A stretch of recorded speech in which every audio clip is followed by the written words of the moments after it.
Yon, papunta na naman tayo ng Baliwag sa Aina Baliwag Smartphone. At yan, pag-alis ko ng Plaridel, napakainit. Pagdating ko ng bandang Makinabang, sobrang init na, isang mabilis ang biyayan.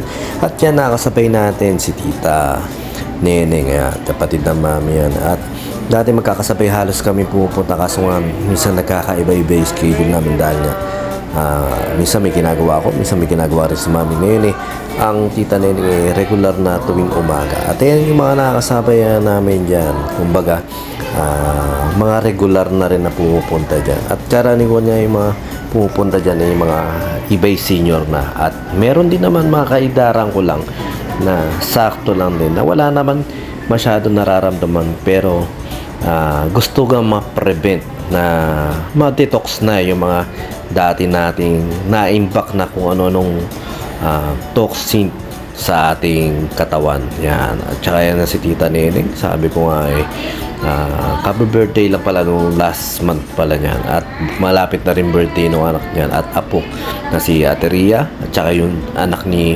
Insan Buna. Ayan.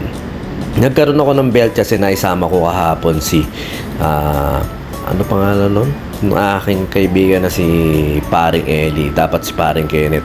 Kasi pag nakapagsama ka dyan, nakapag-invite ka, makakagamit ka ng belt. Yan. Kaya nagkaroon tayo ng belt. At saka meron akong hinahawakan sa kamay at meron tayong tinatapakan.